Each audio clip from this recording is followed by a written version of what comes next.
Good morning and welcome to our viewers. Thank you for joining us for another iteration of the Irvine Gateway Experts Open for Business webinar series. This is an initiative developed to introduce foreign direct investors to our Irvine Gateway partners who are ready and willing to answer the most commonly asked questions when considering an expansion to Irvine.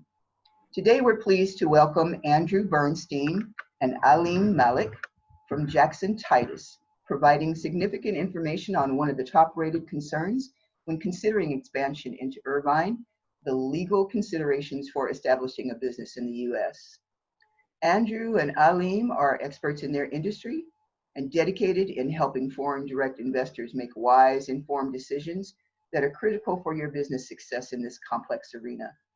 As a reminder, you are able to ask outstanding questions you have for our experts through the Q&A Zoom feature. Just click the Q&A button at the bottom of the screen, submit your question, and we'll get you an answer by the end of the presentation. With that, Andrew and Alim, thank you for being here today. Please introduce yourselves and let's get started. Good morning, everybody. My name is Andy Bernstein. I am a shareholder with Jackson Titus. I am the head of the firm's business and real estate practice group.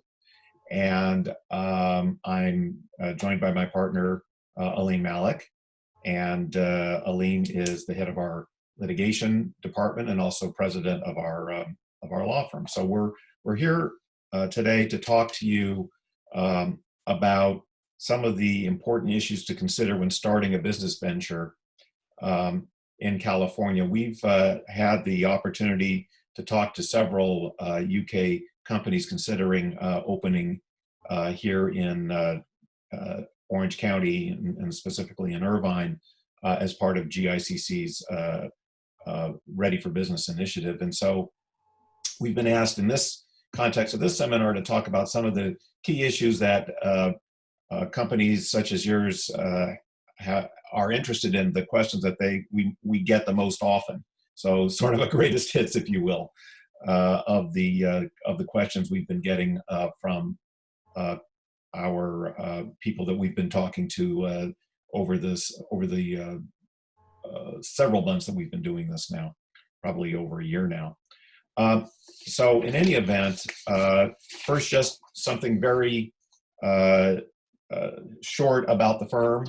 Our firm, Jackson Titus, we're located in Irvine in the business area right across from Orange County Airport and very near the GICC offices. And we're a full service law firm, roughly 40 attorneys with our main office in Irvine and a second office in Westlake Village, which is in Ventura County. And we're a full service business firm, and we regularly advise clients in all aspects of business, and it's a firm that where a number of us have practiced for quite a few years together, and many of us come from big firm backgrounds, so we have big firm expertise, and we're able to provide that expertise to our clients at competitive rates as compared to some of the bigger national firms.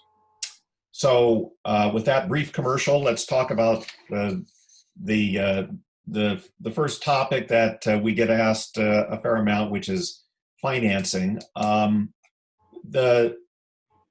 it indicates here that obviously financing a startup business in the U.S. can be costly because of all the costs involved in having to start up an office. Pre-COVID, what we have on this slide and the next couple of slides is information that is in general applicable to small businesses that are starting here. However, in the COVID environment, probably all of the focus has gone to the United States Small Business Administration, which we have on the next slide. And the SBA, again, the organizations that are listed here have pre-COVID been very active at advising small businesses and have provided a lot of information post-COVID, all of the SBA has been pretty much focused on loan programs and that are available to small businesses. You may have heard or read of these so-called Paycheck Protection Program, or PPP, and a lot of attention has been focused by the SBA on that PPP loan program, which is actually administered through banks, United States banks. I think getting into whether those sorts of loan programs would be available to a business just starting up here is a little bit beyond the scope of this presentation, but just be aware that the various financing programs that we have put up on these slides and the next slide as well are things that were kind of pre-COVID and post-COVID. The availability of these programs, I think, is somewhat open to question, given all of the resources that have been given to helping small businesses get through the COVID pandemic. So if we could, I think, briefly move on to to this slide here. And this is an issue that we get asked quite a bit about. I'm coming to the United States. What sort of entity, form of entity should my business take? So in general, most of the companies that we advise have a business entity in the UK or in somewhere in Europe, and are interested in then coming and opening up business here in the United States. Generally, what we advise clients in this situation is that you should form a subsidiary of your main business entity that you do business with in the UK or in Europe, in the EU, and that entity can be a wholly owned subsidiary of your parent entity. Now, the question is you still, having said that, you have a number of different choices in terms of types of U.S. entities that you can form in order to conduct business here in the United States. So the basic choices are going to be a corporation, a limited liability company, some form of partnership, either a general partnership or a limited partnership, and in some cases, depending on your business, a limited liability partnership. The choices among them will depend in large part on two things. One is the tax result that you want to achieve, and secondly, the protections, the legal liability protections that you want to receive as a result of the entity that you choose. So in choosing a form of entity, normally we will work with your accountant to discuss the pros and cons of each choice of entity. So I'm going to talk very broadly here about the pros and cons, but again, the specifics of your situation we would need to discuss with you, and working with your accountant, come up with the entity that makes the most sense for you. A corporation is I think everybody's familiar with what a corporation is, but in the United States, that corporation is going to be separately taxed in most cases. And so there are quite often tax reasons why you don't want to have a corporation. There can be some exceptions, and certain types of corporations called sub-S corporations are not taxed on at the corporate level. But again, there are pros and cons of forming a corporation that we can discuss with you and can discuss with your accountant. Limited liability companies have become very, very popular as a form of business enterprise here in the United States. And I would have to say that it's probably the most common form of entity that we form for for clients that are coming to do business here in the United States. The advantages of an LLC is that it is a pass-through entity for tax purposes. So there is not a second level of tax that is imposed for federal and state purposes on the LLC. The tax liability is passed through to the ultimate owner or members, as we say, of the limited liability company. And one of the primary advantages of an LLC form of organization is that if the formalities of the LLC are observed, that is to say that you the entity has a separate bank account, that you have its members do not commingle their funds with the funds of the LLC, that you hold the regular meetings that are required under the operating agreement of the LLC, that the members are not personally liable for the obligations of the limited liability company. And that is obviously a very, very attractive feature of LLCs. And that is the reason why many, as I say, many companies coming to the United States choose to open up a subsidiary as an LLC. The way that LLCs and really all of these entities are typically formed is you have to file what are called articles of organization for an LLC with the Secretary of State where the entity is formed. Generally speaking, we recommend, and this may seem a little odd to people who are not familiar with the United States and our federal system, but we actually recommend that most companies, most LLCs be formed under the laws of the state of Delaware. And the reason for that is that the Delaware limited liability company law is very user-friendly, and it is very protective of contractual rights, and the law there is very well developed, and there are not a lot of the kind of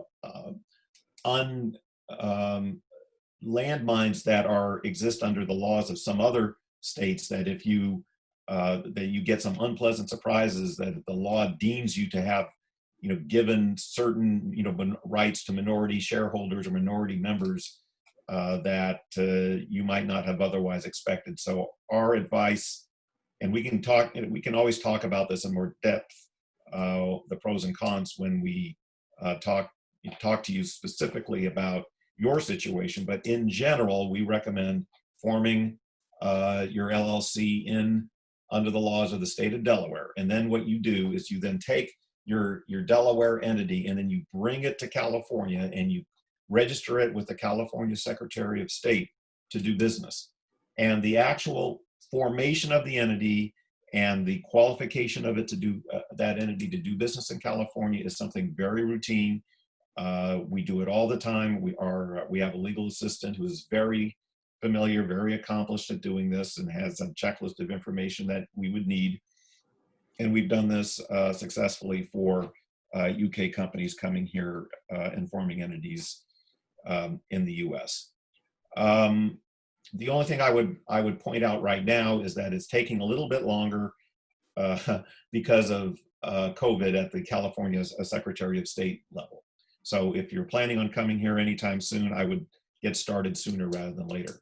Just to round out the story, the other types of entities that are potentially formed are limited partnerships and limited liability partnership. A limited partnership has a general partner and limited partners. The general partner is fully, jointly and severally liable for all of the debts of the limited partnership. And for that reason, it has some downside to the general partner of being fully liable, and therefore limited partnerships are less used, less favored than they used to be. Although again, they are sometimes a good vehicle in the appropriate circumstances. Limited liability partnerships are typically used for professional services firms, such as accounting firms and law firms. So probably not going to be applicable to your situation. As this indicates on this slide, that General partnerships do not have to register with the California Secretary of State. All the other entities do have to register with the California Secretary of State. And this is on top of whatever professional or vocational licenses that you may need in your particular line of work, whether that's an FDA registration, again, depending upon your line of work, there could be specific licenses that are from the state that you would need to get. Okay, I think we're ready for the next slide. And this gets into business name and federal trademark protection. So Aleem, you want to pick it up from here? Yes, thank you. Good morning, everyone. Once again, my name is Ali Malik. I have the good fortune of being admitted both here in California and as a barrister in the United Kingdom. And I've had the privilege of working in the IP field and the trademark field for many years. So what sorts of questions do we see from businesses, particularly new businesses in California? Well, first of all, you have a group of intellectual property rights. A subset of those is your brand. And trademark and business name protections deal with protecting your name. We have two systems in California. One is the state system, where you can do registrations within the state. And then as an overlay to that, we have the federal system. Many, many companies that we speak to have spent a lot of time and thought and energy and promotion into their brand. They are of the view that if they can come to California, that they will be able to use that brand name. In most instances, that is not a problem. But one of the issues that you have is that in the United States, at the federal level, we have approximately 2 to 3 million registered trademarks, which means with every passing day, it is more difficult to get a unique name. There's some strategies that we have utilized that makes that a little bit easier if you've got a registration in the UK or in Europe, or a registration before the WIPO. There are circumstances under which we can transfer those names to the United States. But in many instances, we've had companies that have had to either retool their names or create new names for business in the United States. And it's an important issue, because if you do conduct business that is confusingly similar in name to an existing business, you can get what's called a cease and desist order. If that is not resolved, then litigation follows. And I'm sure all of you know that the US is generally known as being the most litigious jurisdiction on the planet, and litigation can be very, very expensive. So a little bit of thought up front in terms of what name do you want, how do you intend to use it, and what risk management goes with that. It goes a long way in terms of ensuring that you can do business under the brand that you want to pursue. In terms of the process, it's actually a very, very straightforward process. The California Secretary of State will provide you with, you submit a name and it will tell you whether or not it's available. From the US Patent and Trademark Office, which oversees the federal level trademarks in the United States, it's an even simpler task. Just go to uspto.gov and you'll be able to run some basic search names, and it's very accurate. It's probably about 2 weeks behind the current applications, meaning if someone filed for a name in the last 2 weeks, it probably hasn't shown up on the registry database, but it's a very good approximation. We have some clients who are very keen on preserving names and will run what's called a full Thompson report. That usually costs about $1,000. And what that does, it gives you a particular set of names, and it's searched at the state level, the federal level, and the local level across the United States. So some companies that elect to come to the United States have plans not only to do business in California, but also to do business in other states and maintain offices in other states. And they want to protect their suite of brand name and protection by conducting these broader searches so that they're able to conduct business in those states under the same name. Registration of a fictitious business name. This is a much smaller set of brand protection, and it just involves a submittal of a form, and for the most part they are accepted. There's nothing magical about this particular form of name protection or doing business under a fictitious business name. Andy, do you want to transition to leasing or buying property? Sure. So obviously one of the things on anybody's checklist if they're looking to do business here is they're going to need to find space, whether to acquire, to purchase, or more commonly to lease space. So this is something that we do for clients regularly, all the time. We help them with their lease negotiations. So we have excellent relationships with a number of brokers, commercial real estate brokers here in the community, and we're happy to put you in touch with them that can help you look for space. And space right now is plentiful because of the COVID situation having roiled the commercial and office real estate markets, but there is a lot of space available. Typically brokers are the ones who help you with to help you find space, negotiate the terms of the lease. We get involved usually fairly early on in reviewing what's a letter of intent or LOI, when that goes back and forth between the landlord's broker and the tenant's broker with respect to the selection of space. This can go from anything from a WeWork type space that is a shared space, all the way to private office suites and everything in between. If you have specific uses that if you have a general office use, then you will more than likely be fine with any office building that you might be looking at here in the Orange County or City of Irvine area. If you have a more specific use, whether it's light manufacturing or high tech, then we want to be sure that we check the land use regulations and land use permits for that building to be sure that your use would be consistent with the zoning codes. We have lawyers in our firm that specialize in land use and can easily assist you looking into those issues. And if it turns out that you need to apply for a conditional use permit or some other land use permit in order to be able to conduct your specific use in the space, we can assist you with that. As I said, we can also assist you with actually negotiating the terms of your lease with the landlord. That's something we do all the time. I think we've pretty much already covered this. This next slide 7 is that in terms of any specific business specific licenses that you might need to apply for. So 8, Aleem, you want to talk about? Yes, thank you. Employees. Thank you. From our experience, one of the biggest areas of confusion and misunderstanding is in the area of handling your employees.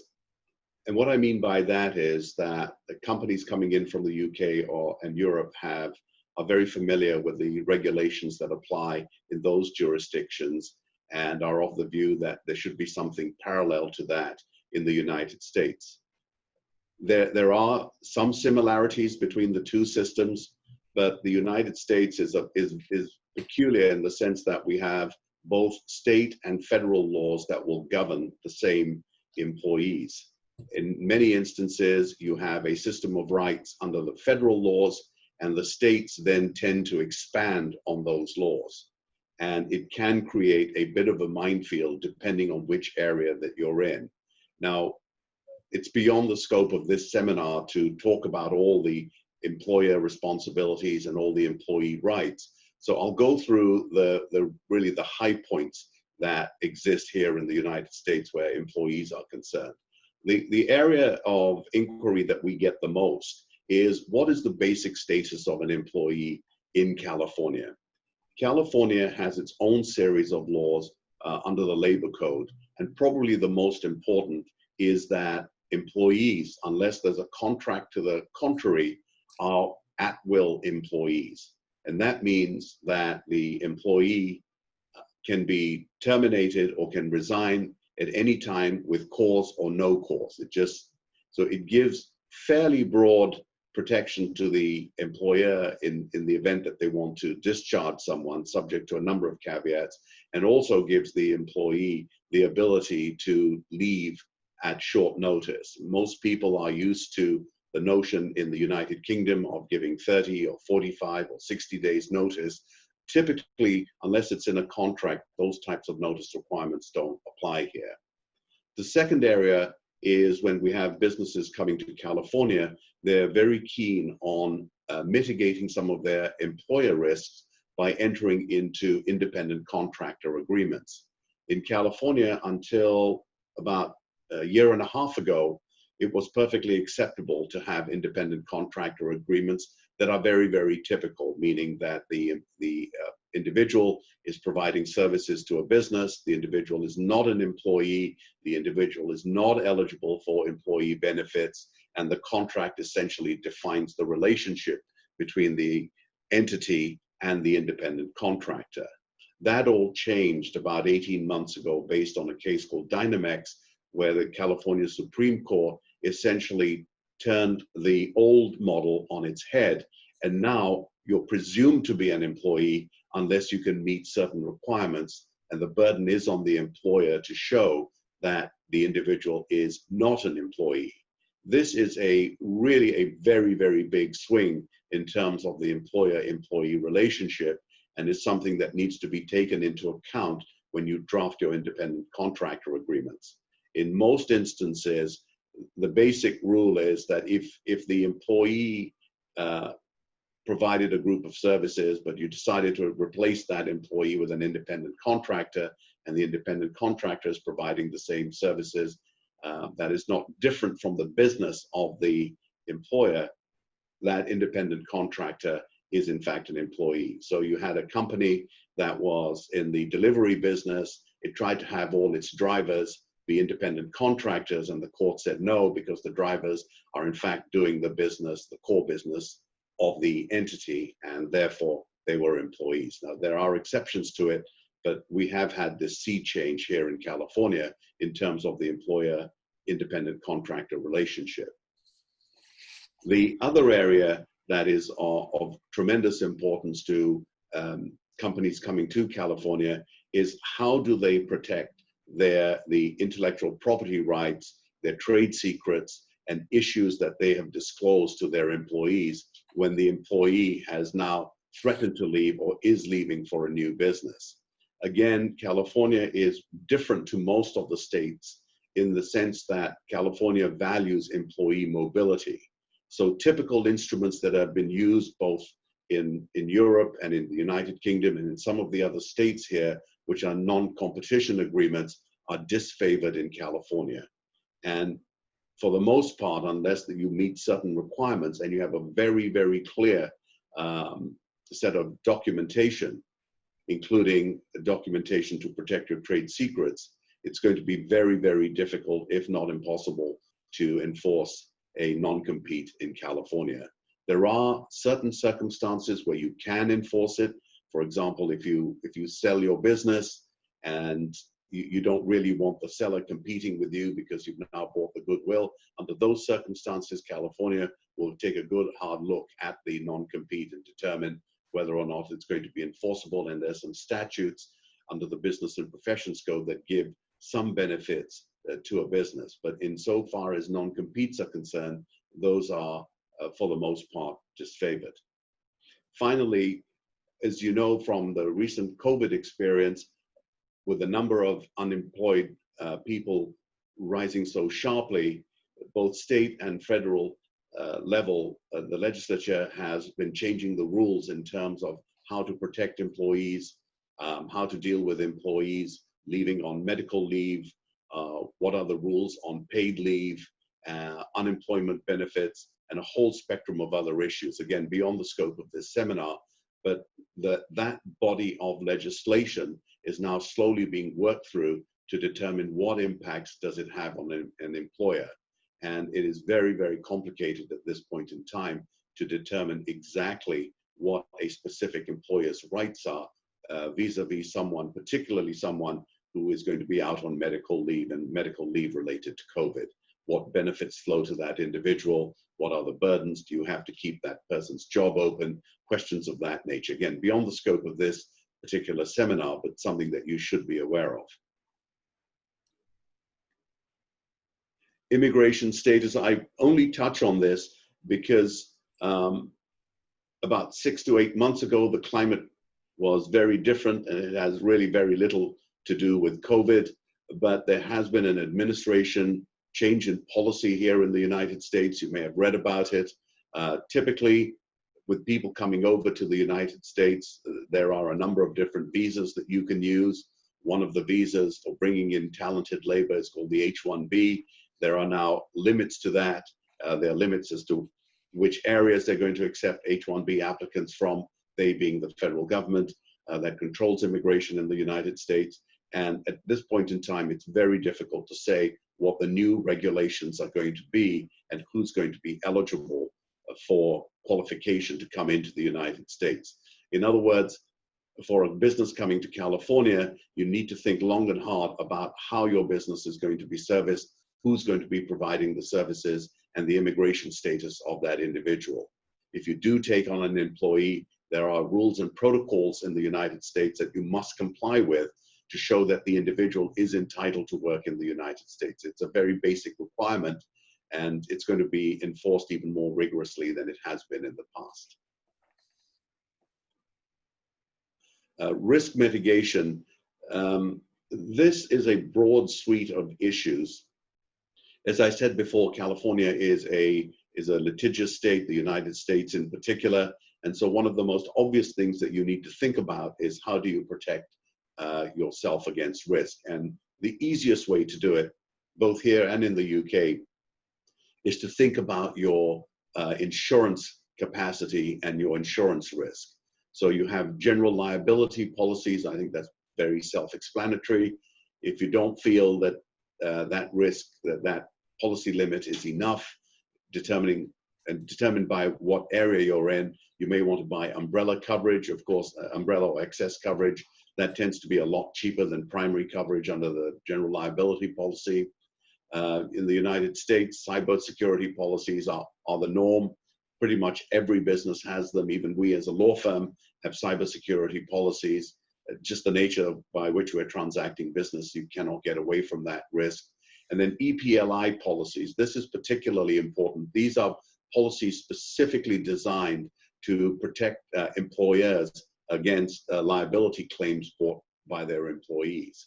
And they are typically in the limits roughly of $1 to $2 million. They are actually well-priced policies at this point in time, although now with the COVID market changing things, meaning that we've got so many unemployed, we can see an uptick in claims. It's going to be difficult for us to fully understand until probably for the next few months what the cost of EPLI policies are. We are expecting an uptick in employee claims. Aleem, I think we're sort of at the end of our time of our formal presentation at this point. So I think the next few slides on taxes, tax information is just some very basic information that if you're interested, you can follow up directly with any of these, go on any of these websites if you're interested. Again, this is information that we can, if you have specific questions, we can talk to you about, or you talk to your accountant about. With respect to ongoing registration, this is just a note to say that once you've registered your entity with the state of California, you're not done. You still have ongoing filings that you have to make with the California Secretary of State in order to keep your entity in good standing with the state. So with that, I think that wraps up our formal presentation. I don't see that we have any questions in the Q&A. So I guess that will do it. Thank you very much, everyone. Thank you, everyone, and happy to talk. If you have any specific questions that you would like to discuss, please feel free to contact either one of us. Our contact info is there on this final slide. Thank you all very much. Thank you again. Bye now. Thank Andrew and Alim for this informative session. I'm sure you've addressed quite a few concerns about various legal issues our companies have thought about while considering their expansion to the U.S. For any remaining questions or to seek your further guidance in addressing any specific legal business issues, I'd like everyone to remember you can reach out to to either Andrew or Alim directly. And to our viewers, if you're ready to take your next steps to expand to Irvine in Southern California, please reach out to Linda DeMario, the Executive Vice President of the Greater Irvine Chamber, at the listed email. We're here for you as a resource and ally for you in your expansion process, and we can connect you with the experts, partners, and resources you need. So don't hesitate to send us a quick email. I'd also like to invite you to join our next Irvine Gateway Experts Open for Business webinar installment, where you'll join Irvine Gateway expert J.C. Ruffalo from Octane on Launchpad Accelerators. This is designed to help investors understand what a dedicated Launchpad facility is, what it can offer, and how this type of collaboration can enhance and strengthen your business building efforts. We'll see you there. Thank you so much again, Andrew and Alim. Have a great day. Thank you very much. Have a Thank wonderful you. day.